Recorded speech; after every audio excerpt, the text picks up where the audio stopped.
What's going on, everyone? My name is RaMTEID, and for today I have some more Overwatch update information for you guys as it pertains to the competitive play and all the changes that they're going to be implementing for Season 2. As you guys may know, for Season 1, the skill rating was based from 1 to 100, so you would be placed somewhere in there. For Season 2, it's going to be a scale from 1 to 5,000.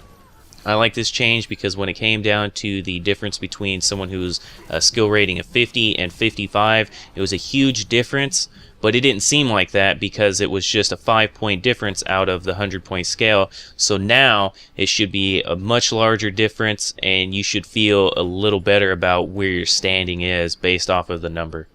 Going off of that, they are also implementing tiers as well. So these are skill rating tiers, and it goes from bronze to silver, gold, platinum, diamond, master, and grandmaster. For this, I'll put on the screen what the skill rating requirement is for each level. I like this addition as it really helps add another barometer in for players to really see where they stand when compared to other players. At the same time, they also have it to where you cannot fall below the tier that you have obtained. So what this means is once you reach 2,000 skill rating, you'll get a gold tier. And if you fall below that 2,000 skill rating, you'll still maintain the gold tier. You just will not have the skill rating of that, which is pretty cool because it really shows how far the player has gotten and it rewards them for obtaining that skill tier. Another thing that they have added in is skill rating decay. Now it says players in the Diamond, Master, and Grandmaster tiers that haven't participated in a competitive match for 7 days will begin to lose skill rating. It goes on to say that they will lose 50 rating points for every 24 hours, but their overall rating will not fall below 3,000.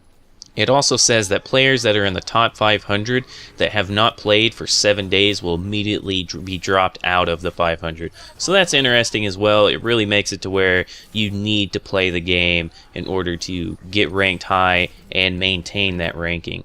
Now they don't say anything about any of the skill tiers under Diamond, so I assume that you won't lose anything until you achieve Diamond or higher.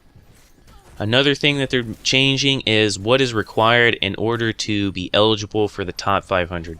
Previously, it was just you had to have a skill rating that was in the top 500, but that's no longer the only case. Now you have to play a minimum 50 matches in order to be eligible. Now when it comes to the competitive points that you earned for Season 1, they do go on to say that the existing points will be multiplied by 10. That also means that after every competitive match win that you get, you now will receive 10 competitive points as opposed to the 1 competitive point that you got for Season 1. Now with that comes the multiplication to the cost for the golden weapons. They're now increasing those by 10 as well, so they no longer cost 300, they cost 3,000 now. They're also implementing a soft cap on the amount of points that you're able to have, but they have this at 6,000. So just be aware of that. Now one major change that they're really implementing for this next season is going to be how matches are handled when they're tied. There's no longer going to be sudden death. There actually is going to be the opportunity for the match to be a draw. Now with this, you only win 3 competitive points instead of 10, and at the same time, you will not have anything done to your skill rating. It won't go up and it won't go down. So that's something to be aware of as well when Season 2 starts. Another change that they're implementing is when it comes to players who quit out early. Now I believe they're having it to where there is a time frame that you cannot play, but it's only like 10 to 20 minutes. But other than that, what they do have on the notes here is that players who leave early will have more of a penalty, and they'll have to complete more matches in order to clear that penalty status. Another thing that may be impactful in a lot of ways is when it comes to the differential and skill rating between you and your friends. Because it says players of drastically different skill ratings, which they're talking about more than 500, will no longer be able to play together as a group in competitive matches. So that means that if your buddy is 550 points away from you skill rating wise, you guys will not be able to play together.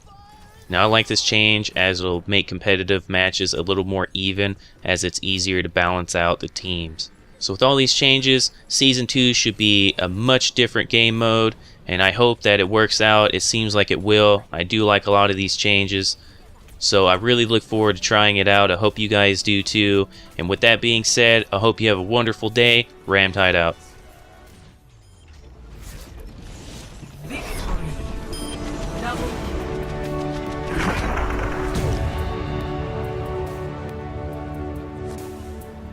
Play of the game.